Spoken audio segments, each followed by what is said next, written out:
ओम नमः शिवाय। शिवजी सदा सहाय। ओम नमः शिवाय। गुरुजी सदा सहाय। मैं गुरुजी का शुक्राना सत्संग शेयर कर रही हूँ। एक्चुअली में मेरी मम्मी की तबीयत क्या थी, ठीक होती थी, थोड़ा डिप्रेशन वाली साइड वो फिर चले जाती थी, ठीक हुई फिर चले जाना, ऐसे मतलब थोड़े दिन, ऐसे 15 दिन 20 दिन ठीक रहना, फिर चले जाना। तो जब ठीक होना, मैंने कहना मम्मा देखो ठीक हो गया अब, ये वो। फिर मैंने जब देखना, मैंने कहा अब तो पूरी तरह ठीक हो गया, अब थोड़ी। फिर मैंने देखना 15 दिन के बाद वैसे डिप्रेस हो गए हैं। मैंने कहा पता नहीं क्या है ये। गुरुजी को भी तब करते थे, इतना नहीं मान रहे थे मम्मी भी, थोड़ी बहुत कर ली। फिर नहीं, इतना नहीं वो, क्योंकि पूरा ऐसे होता ना कनेक्शन, इतना नहीं जुड़ रहा था उनका। फिर ऐसे ही मुझे, मैं किसी एक अंकल जी है, गुरुजी की बहुत प्यारी संगत है, गुरुजी के एक्चुअली बहुत करीब है, क्योंकि वो गुरुजी के खास, गुरुजी के सेवादार है। सारे सेवादार खास ही होते हैं, वो हर जगह जहाँ गुरुजी का सत्संग होता है सेवा लेते हैं। तो इसका मतलब जो सेवादार होते हैं वैसे ही गुरुजी के बड़े करीबी होते हैं। उनकी वो गुरुजी हमारी तो सुनते हैं, कई बार होता है ना कोई उनके जो गुरुजी के जब फिज़िकल फॉर्म में भी थे, कई बार गुरुजी जो जो अपने अरदास लेके आ रहे थे, कई बार गुरुजी उनके साथ जो आए थे वो कहते थे गुरुजी प्लीज़ देख दो ना ये वो। तो फिर वो कहते थे चल तेरे कहने में मैं ये भी कर देता हूँ, होता है ना।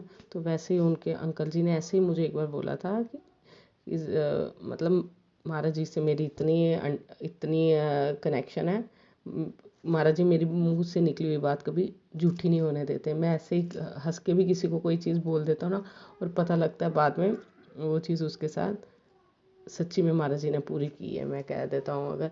तो मैंने ऐसे ही कहा कि उनको बोलती हूँ कि मेरी मम्मी के लिए भी अरदास करना है। तो ऐसे ऐसे बात है। तो जब उनको मैंने अंकल जी को बोला, और उन्होंने मुझे यही चीज़ क्या कहते हैं, टेंशन नहीं लो, हफ्ते के अंदर आपकी मम्मी ठीक हो जाएगी। तो मैंने इतना ध्यान नहीं दिया। फिर जब मम्मी, फिर बाद में मुझे पता लगा कोई 1.5 महीने बाद सच्ची में, कि वो पूरा हफ्ता ही हुआ था, और हफ्ते के अंदर मम्मा मेरी ठीक थी। आगे मम्मी को 15-15 दिन में ही ऐसे कुछ प्रॉब्लम होने लगती थी, डिप्रेशन। मैंने नोट किया कि हाँ, तब मैंने अंकल जी को बोला था, मैं वो बात भूल भी गई थी। और मैंने ऐसे अंकल जी की बड़े मंदिर की एक तस्वीर देखी, वहाँ वो सेवा कर रहे थे।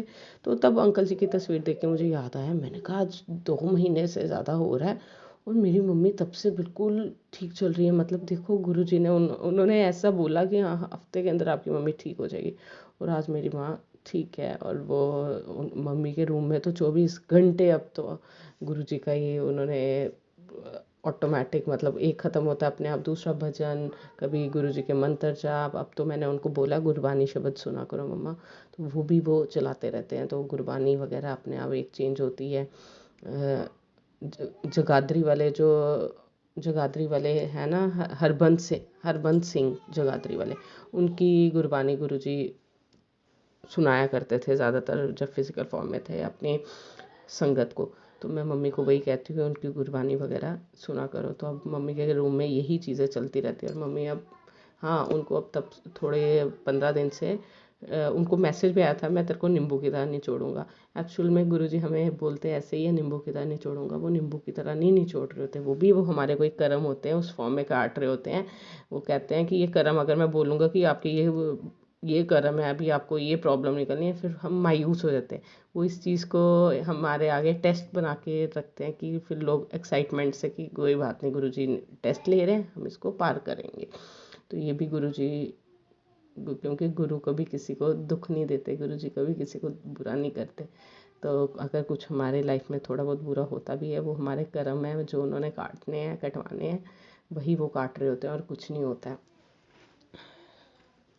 तो इसीलिए मैं गुरुजी का शुक्राना करती हूँ, और अंकल जी का भी बहुत शुक्राना करती हूँ कि उन्होंने गुरुजी से मेरे मम्मी के लिए अरदास की। और एक सत्संग मेरा अपना भी है। एक्चुअली मेरी ऑफिस में थोड़ा पॉलिटिकल एटमॉस्फेयर हो गया था, होता है ना कि एक दूसरे के अगेंस्ट ऐसे गॉसिप, ये वो अपने ग्रुपिंग हो जानी, तो ये इंटरफेरेंस एक दूसरे के काम में। तो ऐसे हो गई थी, मेरे को मन में आया, मैंने कहा, मैं परेशान चल रही थी, मैंने कहा गुरुजी को तो मैं रोज़ बोल रही थी, गुरुजी तो अंग संग है साथ में, वो तो देखते ही थे, और काफ़ी टाइम से ना मुझे बटरफ्लाई वगैरह के इतने दर्शन नहीं हो रहे थे। मैंने कहा मम्मी का शुक्रिया भी करती हूँ और बोलती हूँ, अपने लिए भी बोलती हूँ अंकल को कि मेरे लिए भी अरदास करना, गुरुजी पता नहीं मेरी अरदास क्यों नहीं सुन रहे। अभी मैं गुरुजी की इतनी मतलब फेवरेट नहीं बनी हूँ, या कुछ भी कोई होता है प्रॉब्लम, तो फिर मैंने अंकल जी को बोला कॉल करके कि ये अंकल जी आप ना मेरे लिए भी ऐसे ऐसे, पहले तो उनको शुक्रिया है, वो कहते नहीं आप गुरुजी का ही शुक्रिया करो, हम कौन होते हैं। तो हम बस हमारी बात रखी गुरुजी ने, काम तो गुरुजी ने किया है ना, जो भी करना है गुरुजी ने करना है, आपने उनको ही बोलना है। तो फिर मैंने कहा अंकल जी मेरे लिए भी एक अरदास आप करना, मेरी जॉब में कोई प्रॉब्लम चल रही है। तो उन्होंने मुझे इतना ही कहा था तब, अब खुद बोलो। फिर उन्होंने पूछा कि क्या प्रॉब्लम है, ये है वो है। फिर मैंने ना नहीं, मैंने कहा नहीं, क्योंकि आपको पता है कोई ग्रजेस हो जाते हैं। मैंने नाम वगैरह नहीं बताया कि कौन ऐसे पॉलिटिकल एटमॉस्फेयर क्रिएट कर रहे हैं ऑफिस में। फिर धीरे धीरे वो एटमॉस्फेयर और बढ़ता गया। फिर मैंने हार के अंकल जी को बता ही दिया, मैंने कहा ये लोग हैं। फिर मैं डर रही थी, मैंने कहा कि होता ना कई बार कोई आगे बात करे डिपार्टमेंट में, तो वो बात क्या पता उनकी जगह कोई अगर रिप्लेस होके आता तो वो और भी वैसा आता पॉलिटिकल एटमॉस्फेयर लेके गलत। तो फिर मैंने कहा नहीं, पता नहीं मैंने सही किया नहीं किया। पर उस दिन भी जब जिस दिन मैं अंकल को बात कर रही थी, जैसे फ़ोन काटा आगे से वाइट बटरफ्लाई गई। मतलब गुरुजी ने कहा कोई बात नहीं, मेरी संग मतलब आशीर्वाद दिया गुरुजी ने कि ठीक है तूने मेरी संगत को अपनी बात बताई। उस दिन भी मैं घर जा रही थी, मन में मैं यही सोच रही थी, मैं गुरुजी ने कहना है ये किसी के खिलाफ चुगली नहीं थी, मैं बस अपना पॉलिटिकल एटमॉस्फेयर जो था वो बहुत गलत होता जा रहा था ऑफिस में, वो मैं उनसे उनके आगे बात रख रही थी कि गुरुजी को बोलो सब सही करें, क्योंकि यूनिटी से टीम वर्क से काम होता है, ना कि एक दूसरे के अगेंस्ट होके ये वो पॉलिटिकल एटमॉस्फेयर क्रिएट कर दो। ये चीज़ों से काम नहीं चलते हैं। तो बस मैं वही चाहती थी कि वैसा ही एटमॉस्फेयर हो जाए वर्किंग प्लेस में, क्योंकि वर्किंग प्लेस में भी आप रिलैक्स होंगे तो आप अगर घर पे रिलैक्स आओगे तो आप अपनी फैमिली का ध्यान अच्छे से रखोगे, आपके बच्चे आपको स्माइलिंग देखना चाहते हैं।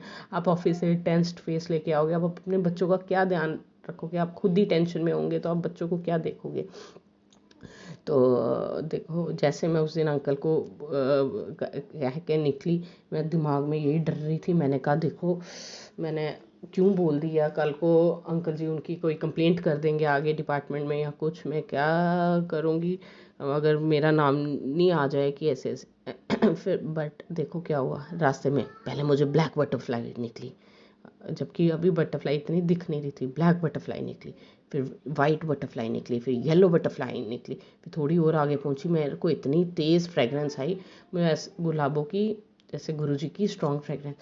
मैंने कहा अब तो गुरुजी खुद मेरे साथ है, वो कह रहे हैं पुत्र तू टेंशन नहीं ले, तेरी बात तेरा हल क्या पता ये गुरुजी ने ही करवाया है मुझे कॉल, कि ये जो काम जिसके थ्रू होना होता है ना, गुरुजी तब भी अपनी संगत को करती थी ना, वो भी फलानी संगत के घर चल जा, फलानी संगत को क्या ये कर वो कर, जिनके थ्रू उन्होंने जो काम करवाना है गुरुजी ने, करने वाले तो गुरुजी ही है, करवाने का भी गुरुजी को जरिया चाहिए होता है ना। तो गुरुजी ने मेरे को साथ होके प्रूफ करवाया कि कुड़िए तू टेंशन नहीं ले, मैं तेरे नाल है बस। तो बात, और अगले दिन मैंने देखा, अगले दिन से कल मैं बहुत खुश हुई, मेरे ऑफिस का एटमॉस्फेयर बिल्कुल चेंज हो गया। वो पॉलिटिकल एटमॉस्फेयर जो क्रिएट कर दिया था, वो बंदा 360 डिग्री घुमा दिया गुरुजी ने। जो बंदा मुझे पहले आंखें दिखा रहा था, ये कर रहा था वो कर रहा था, वो बंदा बिल्कुल, क्योंकि टीम वर्क से काम चलता है, एक दूसरे के अगेंस्ट ये वो डॉक्यूमेंट्स ऐसे करना वो करना, इससे फिर हम दूसरे बंदे को भी डर रहता है कि मैंने कोई डॉक्यूमेंट बनाया है वो कल को निकाल के मिस आगे पीछे कर देंगे, ये वो मैं क्या करूँगी ये वो, ऐसे टेंशन से बेकार हरकतें करके नहीं एटमॉस्फेयर कोई भी काम चलता है। कहीं भी आपने काम करना हो, वो टीम वर्क से कोई भी चीज़ रिजल्ट आपको मिलता है अच्छा, आपकी सोच से अच्छा, आप में टीम स्पिरिट हो, कोई भी चीज़ चलानी है, ऑफिस हो घर हो कोई भी चीज़ हो, अगर पॉलिटिकल माइंड लेके आप कोई भी चीज़ करोगे उसका परिणाम बहुत गलत निकलता है, नतीजा सही नहीं आता। तो बस मैंने यही इसीलिए अपना शुक्राना सत्संग शेयर कर रही थी। हाँ गुरुजी कुछ कई बार गुरुजी कहते हैं कि जो अरदास आपने करनी है वो आप मुझे पर्सनली बोलो।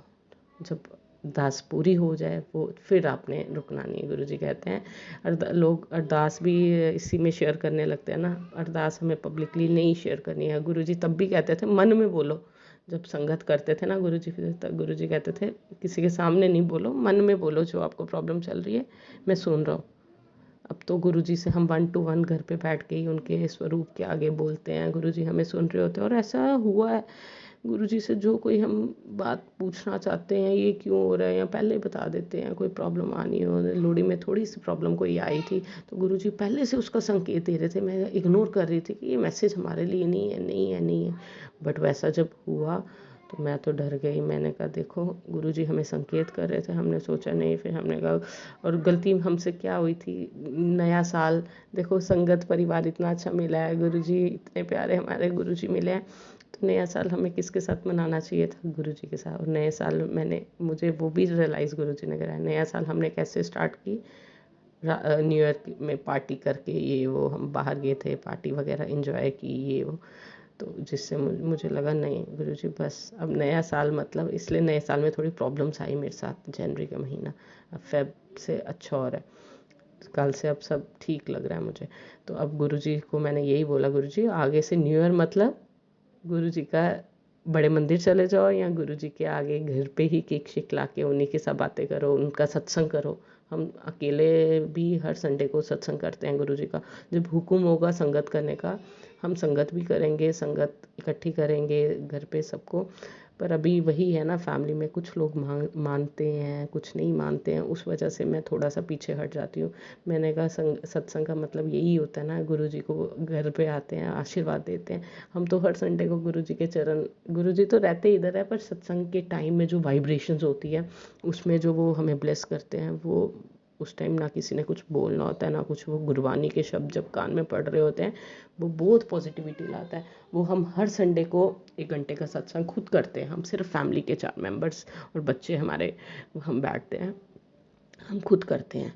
क्योंकि गुरुजी वैसे ही कहते हैं, कोई लोग दिखावा करके ही या वो चीज़ें करके, हाँ गुरुजी कहते हैं संगत करो, इतनी संगत को इकट्ठा करो, और मेरा जो मैंने आपके साथ कल्याण किए हैं वो शेयर करो, वो चीज़ तो है।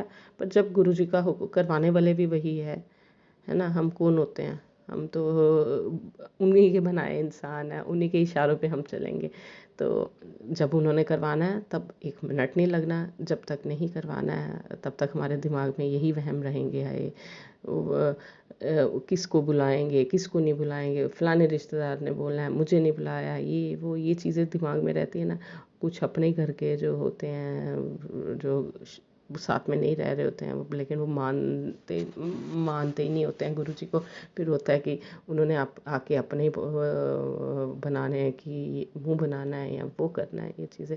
इस चीज़ से मैं कहती हूँ मेन सत्संग का मतलब है हमें गुरुजी के पास बैठना है, उनसे आशीर्वाद लेना है, वो हमारे घर आएँ, उनके कदम पड़ें। तो उनका स्वागत हम हर संडे को करते हैं। मेरे बच्चे सुबह ही पीछे पड़ जाते हैं एक्साइटमेंट से, मम्मा आज गुरुजी आने वाले हैं। छोटी सी बेटी मेरी 3 साल की, वो मम्मा कोई बात होती है, मैं कहती हूँ, फिर गुरुजी को आके सुनाती है, गुरुजी मेरे को ऐसे क्यों हो रहा है, गुरुजी मेरे को ये हो रहा है, वो हो रहा है। मतलब बच्चों को भी पता है कि कोई शक्ति है साथ में। नहीं तो गुरुजी की जगह अगर और किसी की तस्वीर होती ना, तो बच्चे ऐसे थोड़ी बात करते। कोई इधर एनर्जी है, भगवान है, गुरुजी, तो तभी उनको लगता है ना कि कोई उनकी बात सुन रहा है। और जब से वो गुरुजी से जुड़े हैं, नहीं तो उनको भी रात को डर लगता था सोने में। एक नेगेटिविटी भी, जहाँ पॉजिटिविटी होती है नेगेटिविटी भी पता नहीं कैसे आ जाती है। अब जैसे मेरे मामा जी का बेटा, उनको मैंने स्वरूप दिया था, वो लड़का 15 साल से अंदर घुसा हुआ था, इतना टॉपर लड़का था, 10th में उसकी पोजीशन थी। उसके बाद उसको किसी ने अंदर ऐसा घुसाया, ऐसे घिस पिट के उसने अपनी पढ़ाई कंप्लीट की, अंदर ही घुसा हुआ था। उनका इतना बिजनेस है, ये है वो छोटा बेटा संभाल रहा है, वो अंदर उसको ऐसे घुसाया हुआ पूरा। गुरुजी का बड़े मंदिर से स्वरूप उनके घर में जिस दिन गया, और वो लोटा ब्लेस करके लाए थे, उससे उन्होंने उसको नहाने में पीने के लिए दिया, ये वो। वो लड़का कमरे से 2 दिन में बाहर हर चीज़ कर रहा था, घूम रहा फिर रहा था। परसों की बात है, उन्होंने उसके पापा ने कहा होगा कि जा तूने क्या पुराने कपड़े डाले होते हैं, नए कपड़े ले, क्योंकि वो अंदर ही घुसा रहता था, उसने कहाँ शॉपिंग करनी है। वो कपड़े वगैरह ला के वो ऐसे बड़ा अच्छे से सबसे बात करता था। वो कोई गलत चीज़ थी उसके अंदर या क्या था जो उसको लोगों में घुलने मिलने नहीं दे रही थी, अकेला बैठता था। तो उस दिन वो मामू ने बताया, रात को उसने चिल्लाने लगा। वो भाग के उसके रूम में गए, देखा, कहता ओए अभी कोई खिड़की से इधर आया है, मतलब कोई गलत चीज़ वापस अब आ गया। फिर मामू सुना रहे थे अगले दिन, फिर वो कमरा बंद करके ऐसे घूर रहा है हमें हमें कहता है नहीं खानी कोई चीज़, वो देते हैं नहीं करना, वो मतलब ऐसे गुस्से में बात कर रहा है। तो मामू को हमने यही कहा है, वो तो पहले हम उनको कह रहे थे कि वो देखो उन्होंने गुरुजी ने, वो भी जुड़े नहीं है ना इतना, हाँ जो जो हम बोलते हैं वैसे वैसे करते हैं। पर उनको हमने कहा पहले आप डायरेक्ट कनेक्शन बनाओ, हमें बिचौलिया क्यों बना के रखा हुआ, हमें नहीं बताओ कोई चीज़, आप उनसे बात करो, हमें नहीं बताना। जब आपका डायरेक्ट कनेक्शन गुरुजी से होगा, वो उनको बोलोगे गुरुजी ऐसी बात है वैसी बात है ना। तो हमने कहा अभी आज कोई सत्संग है उधर जम्मू में, तो मैंने कहा वहाँ पे जाके अटेंड करो, आप जितने आप सत्संग खुद अटेंड करोगे। उन्होंने अभी तक कोई सत्संग भी नहीं अटेंड किया, एक हमारे घर में ही किया था जो हम अकेले फैमिली मेम्बर्स करते हैं वही वाला। हमने कहा पहले आप सत्संग अटेंड करो, हर सत्संग में गुरुजी से बात करो, अरदास करो। जब ज़्यादा संगत भी इकट्ठी हुई होती है उधर भी गुरुजी काफ़ी ब्लेस करते हैं। आप उधर जाके अपना गुरुजी के आगे अरदास करो, उनके साथ पहले कनेक्शन पक्का करो। जब कनेक्शन पक्का हो जाएगा फिर आपको तो किसी बिचौलिए की भी ज़रूरत नहीं पड़ेगी, खुद का कनेक्शन आपका होना चाहिए। यही चीज़ मेरे पे भी लागू होती है। मुझे अपना अपने लिए किसी और को नहीं बोलना चाहिए था, बस अंकल जी भी वही कह रहे थे आप खुद बोलो, पर मैं खुद बोल रही थी। पर मुझे जैसे गुरुजी ने ही कहलवाया किसी कि मेरे, है ना, कोई चीज़ उन्हीं के थ्रू होनी थी, अंकल जी के थ्रू, तो फिर तभी मैंने उन तक पहुंचा। नहीं तो मेरे को पता है जो चीज़ गुरुजी ने करनी है गुरुजी ने ही करनी है, उन्होंने ही करनी है, कहलवाने वाले भी वही है। बस गुरुजी का शुक्रिया, हर कदम पे साथ रहना। लाइफ में मुश्किलें भी आएंगी, काफ़ी चीज़ें आती है जो जो हमारे टाइम टू टाइम कर्म लिखे होते हैं, पर गुरुजी अगर साथ होते हैं ना, वो हर चीज़ कटवा देते हैं, हर चीज़ सही कर देते हैं। गुरुजी अपना भी ध्यान रखा करो, आप हम सबका ध्यान रखते हो, आप बहुत अच्छे हो Guruji, you are the best Guruji, you are the best. Thank you Guruji for everything. अनंतम अनंतम शुक्राना गुरुजी, मेरा सत्संग बड़ा हो रहा है, मैं इसको यहीं पे विराम देना चाहती हूँ। आंटी जी का भी शुक्रिया करना चाहती हूँ जो जिन्होंने इतनी अच्छी सेवा ली है लोगों के सत्संग शेयर करने की।